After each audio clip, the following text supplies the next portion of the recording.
Hello दोस्तों, आज मैं लेकर आई हूँ एसएससी सीएचएसएल का जो एग्जाम एनालिसिस है 2 जुलाई का फर्स्ट शिफ्ट का, उसका एक एनालाइज हम यहाँ पर इस वीडियो में देखने वाले हैं।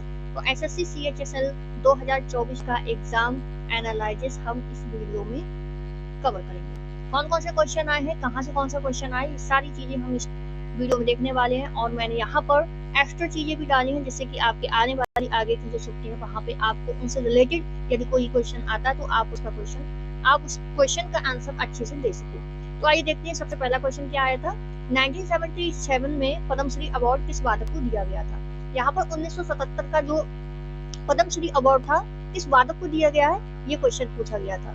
तो यहाँ पर देखेंगे हम कि अल्लाह रखा और जाकिर हुसैन को, यानी अल्लाह रखा और जाकिर हुसैन, और इनको 1919 से 2000 में एक प्रसिद्ध तबला वादक थे और उन्हें 1977 में पद्मश्री और 1982 में संगीत नाटक अकादमी पुरस्कार से सम्मानित किया गया था। आप यहाँ पर देख सकते हो, फुल डेफिनेशन मैंने यहाँ पर लिया है, आपको किसी भी तरह की कोई भी दिक्कत परेशानी नहीं होगी। तो 1977 का पद्मश्री अवार्ड पूछा गया था, किस वादक को दिया गया, तो यहाँ पर हमने जान लिया अल्लाह रखा और जाकिर हुसैन। कब मिला है? 1977 में। चलिए बढ़ते हैं नेक्स्ट क्वेश्चन की तरफ। नेक्स्ट क्वेश्चन पूछा गया था सोनल मानसिंह से, नेक्स्ट क्वेश्चन आया था। तो सोनल मानसिंह से जो भी जितने भी फैक्ट बन रहे हैं और कहाँ से पूछा गया है, कोई एग्जैक्टली ये क्वेश्चन मालूम नहीं है कि कहाँ से कौन सी चीज पूछी गई, बट सोनल मानसिंह से जितनी भी इम्पोर्टेंट फैक्ट वाली चीजें थी वो यहाँ पर मैंने सारी की सारी शामिल की हैं। तो आप जब इस क्वेश्चन को, ये सारा डेफिनेशन आप जब देखोगे तो आपको खुद समझ आपको खुद पता चल जाएगा कि आपका कौन सा क्वेश्चन था और कहाँ से क्या सही हुआ है। तो सोनल मानसिंह किसकी कलाकार हैं? सोनल मानसिंह के अगर हम जन्म की बात करें तो 13 अप्रैल 1944 में हुआ था और यह एक भारतीय शास्त्रीय नर्तक है ना, और भरतनाट्यम और ओडिसी नृत्य शैली की गुरु है। तो इनसे जुड़ा हुआ अगर ये क्वेश्चन पूछा गया कि किसकी कलाकार है, कौन से नृत्य से ये जुड़ी हुई है, तो भरतनाट्यम और ओडिसी नृत्य से ये जुड़ी हुई है, जो कि शास्त्रीय नर्तक है, जो अन्य भारतीय शास्त्रीय नृत्य शैली में भी कुशल है। यदि इनकी और अलग चीजों की बात करें तो बाकी की जो अलग शास्त्रीय नृत्य है ये उनसे भी जुड़ी हुई है, उनमें भी बहुत ज्यादा कुशल है। सोनल मानसिंह की अगर जन्म की बात करें तो इनका जन्म मुंबई में हुआ था। 3 बच्चों में से 2 अरविंद और पूर्णिमा पाकवास गुजरात के प्रसिद्ध सामाजिक कार्यकर्ता और 2004 में पद्म विभूषण विजेता थे। उनके दादा मंगलदास पाकवास एक स्वतंत्र सेनानी थे और भारत के पहले 5 गवर्नरों में से एक थे। तो यदि इनके दादा से रिलेटेड कोई क्वेश्चन बनता है, क्योंकि पहला गवर्नर पूछा जा रहा है, तो आपका यहाँ पे ये फैक्ट भी क्लियर हो गया है। तो सोनल मानसिंह से रिलेटेड ये क्वेश्चन अगर पूछा गया है कि ये किसकी कलाकार है, कौन से नृत्य से जुड़ी हुई है, तो भरतनाट्यम और ओडिसी नृत्य से जुड़ी हुई है और शास्त्रीय नर्तक है। यहीं पर सोनल मानसिंह से एक क्वेश्चन और बना हुआ है, तो अगर आपका ये क्वेश्चन आया तब भी आपका सही हो जाएगा कि सोनल मानसिंह जो थी, इनको पद्म विभूषण मिलने वाली पहली ऐसी नृत्यांगना थी जिनको सबसे कम उम्र पर पद्म विभूषण मिला था। तो क्वेश्चन इस प्रकार से भी आ सकता है कि सोनल मानसिंह जो है इनको सबसे कम उम्र पर नृत्यांगना का पद्म विभूषण अवार्ड मिल चुका है, या फिर पद्म विभूषण पाने वाली सबसे कम उम्र की नृत्यांगना कौन सी है, तो ये है सोनल मानसिंह। तो सोनल मानसिंह से आपके जो भी क्वेश्चन आया है, आई होप आपका वो डाउट क्लियर हो गया होगा। नेक्स्ट क्वेश्चन की तरफ बढ़ते हैं। गुलाब चंद कटारिया किस राज्य के गवर्नर है? तो यहाँ पर गुलाब चंद कटारिया से क्वेश्चन आया है। तो असम गवर्नर गुलाब चंद कटारिया, राजस्थान के नेता प्रतिपक्ष गुलाब चंद कटारिया को असम का राज्यपाल बनाया गया है, यानी कि जो गुलाब चंद कटारिया हैं ये असम राज्य के गवर्नर हैं। नेक्स्ट क्वेश्चन की तरफ बढ़ते हैं। अंबुबाची मेला कहाँ पर लगता है? बहुत ही इजी क्वेश्चन है, बहुत ही अच्छा क्वेश्चन है। एंड एक चीज और मैं आपको बता दूं, यहाँ पर आप देखिए कल के जो भी फर्स्ट सेकंड थर्ड शिफ्ट के जो भी जो क्वेश्चन आए हैं जीएस के, वहां पर जो भी करंट आया है, या फिर आप चाहे बेसिक का ले लें, तो वहां पर आप इतना थोड़ा नोट कीजिए कि असम से रिलेटेड क्वेश्चन बन ही रहा है। असम राज्य जो है, असम से रिलेटेड कोई ना कोई क्वेश्चन बन ही रहा है। अब यहाँ पर देखिए अंबुबाची मेला के बारे में पूछा गया है, असम के ये गुलाब चंद कटारिया के बारे में पूछ लिया गया है, ये भी असम के ही है। अंबुबाची मेला की यदि बात करें तो अंबुबाची मेला कहाँ पर लगता है, तो ये भी असम का ही मेला है ना। बाकी हम यहाँ पर असम के और भी जो इम्पोर्टेंट फैक्ट्स हैं उनके बारे में जान लेते हैं, क्योंकि आगे की आने वाली शिफ्ट में असम से रिलेटेड और भी क्वेश्चन बन सकते हैं। तो असम के लोक नृत्यों में यदि हम लोक नृत्य की बात करें तो बिहू और बागुरुम्बा दोनों बसंत में आयोजित त्योहारों के दौरान नृत्य किए जाते हैं। तो ये लोक नृत्य है बिहू और बागुरुम्बा। भोलताल ओजापाली नृत्य शामिल है। भोरताल भी आ सकता है, आपका ओजापाली भी आ सकता है। असम कई समूहों का घर है। यदि असम की बात करें तो असम में हर कास्ट का इंसान रहता है। आप चाहे मुस्लिम ले लीजिए, इंडो आर्यन ले लीजिए, राभा, बोडो, दिमासा, कार्बी, मिसिंग, सोनोवाली, कछारी, मिशमी, है ना, ये जनजातियां अब पाई जाती हैं असम के अंदर। तो आई होप आपको असम से रिलेटेड ये सारे फैक्ट्स पता चल गए होंगे। आगे की आने वाली शिफ्ट में ये आपके बहुत ही ज्यादा काम में आएंगे।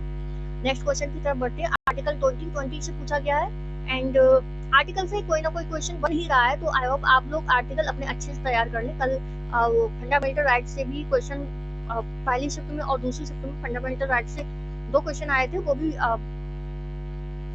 दोनों शिफ्टों में आए थे। बाकी के अब आप यहाँ पे देखिए आर्टिकल 20 पूछा गया है, तो आगे की शिफ्ट वाले जितने जो भी बच्चे देने के लिए एग्जाम जाएंगे तो अपने आर्टिकल अच्छे से तैयार रखें, क्योंकि आर्टिकल आपका कहीं से भी पूछा जा सकता है।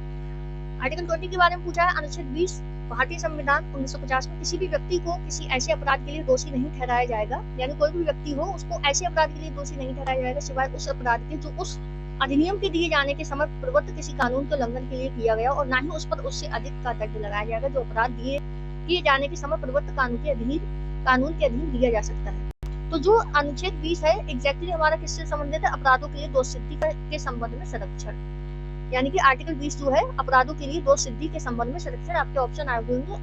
आई होप आपने इस क्वेश्चन का आंसर सही से दिया होगा। नेक्स्ट क्वेश्चन की तरफ बढ़ते हैं। एक्स्ट्रा क्वेश्चन मैंने यहाँ पर भी एक्स्ट्रा क्वेश्चन भी यहाँ पर मैंने डाले हुए हैं, जिससे कि आपको आगे का जो भी बच्चे आगे के शिफ्ट में पेपर देने वाले हैं तो उनको इसका आइडिया लगा रहा है कि हाँ हमें ये आर्टिकल अपने याद रखने, क्योंकि 20 तो पूछ लिया गया है ना। तो कौन सा अनुच्छेद ऐसा है जो आपातकाल के दौरान भी नहीं हटाया जा सकता? तो आर्टिकल 20 और आर्टिकल जो 21 है, ये दोनों आर्टिकल ऐसे हैं जो आपातकाल के दौरान भी नहीं हटाए जा सकते, है ना। इन दोनों आर्टिकल को नहीं हटाया जा सकता है। नेक्स्ट क्वेश्चन की तरफ बढ़ते हैं। ओलंपिक खेलों में टेनिस को कब जोड़ा गया था?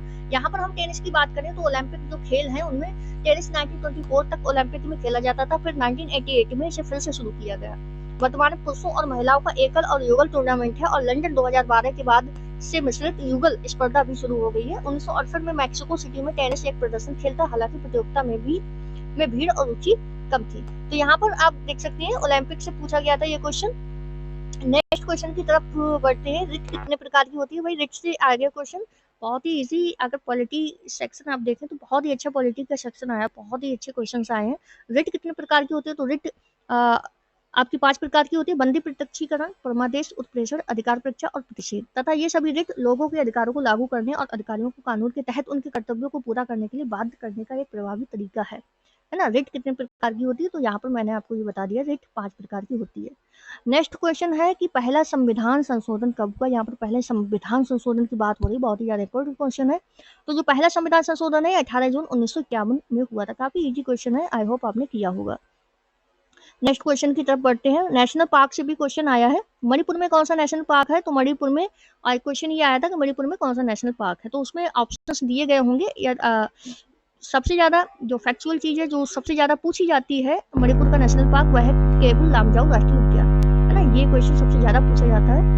एंड मणिपुर का अगर दूसरे राष्ट्रीय उद्यान की बात करें, मणिपुर में 2 राष्ट्रीय उद्यान है, जो कि जिसमें से केबुल लामजाऊ राष्ट्रीय उद्यान सबसे ज्यादा पूछा जाता है। बाकी दूसरा कौन सा? सुलुई राष्ट्रीय उद्यान। तो आपको ये भी ध्यान रखना है। नेक्स्ट क्वेश्चन की तरफ बढ़ते हैं। थॉमस कप और उबेर कप का संबंध किससे है? यहाँ पर थॉमस कप और उबेर कप से पूछा गया है। तो थॉमस कप और उबेर कप पुरुष और महिला बैडमिंटन चैंपियनशिप के लिए पुरस्कार है, जो पहली बार 1948 और 1949 में आयोजित किए गए थे। इस अवसर का जश्न मनाने और मैदान में खिलाड़ियों के वास्तविक प्रयासों को याद करने के लिए पहली बार खिताब जोड़े गए थे। तो जो थॉमस कप और जो उबेर कप है, ये बैडमिंटन से जुड़ा हुआ है ना, बैडमिंटन से जुड़ा हुआ है। आई होप आपने ये क्वेश्चन सही से किया होगा, क्योंकि इन एग्जाम्स में कब से लेकर क्वेश्चन जरूर आता है, चाहे वह क्रिकेट से संबंधित हो, चाहे तो आपका बैडमिंटन से संबंधित हो। आपको एक क्वेश्चन जरूर देखने को मिलेगा। नेक्स्ट क्वेश्चन की तरफ बढ़ते हैं। बिस्मिल्लाह खान का संबंध किस वादक यंत्र से है? तो यहाँ पर बिस्मिल्लाह खान से रिलेटेड क्वेश्चन आया है।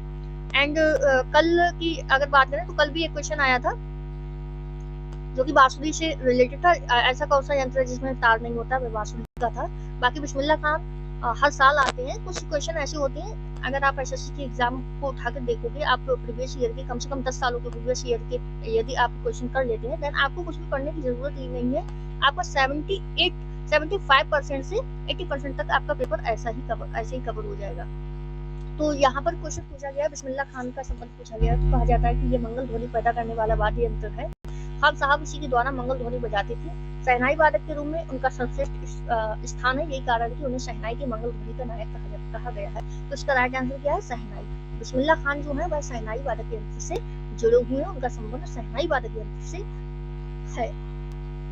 तो ये थे आज की 2 जुलाई की फर्स्ट शिफ्ट के सारे क्वेश्चन, जो कि मैंने आपको सारे के सारे विद डेफिनेशन से आपको ये समझा दिए, बता दिए कि कौन सा क्वेश्चन कहाँ से आया है एंड आगे की क्वेश्चन अगर आएगा तो आपका कहाँ से आएगा। अगर इनमें से कोई भी क्वेश्चन आपका आ जाता है तो आपके लिए ये क्लास बहुत ही ज़्यादा इम्पोर्टेंट होगी। आई होप आपने क्लास पूरी देखी होगी, आपने अपने जो भी क्वेश्चन हैं वह आपने देख लिए होंगे कि आपने कितना सही किया, कितना गलत किया। बाकी आप लोग कमेंट बॉक्स में जरूर बताएं कि आपने कितने क्वेश्चन किए हैं एंड आपका ये एनालाइज देखकर आपके कितने क्वेश्चन सही हो रहे हैं। तब तक के लिए पढ़ते रहें, खुश रहें, मस्त रहें। जय हिंद।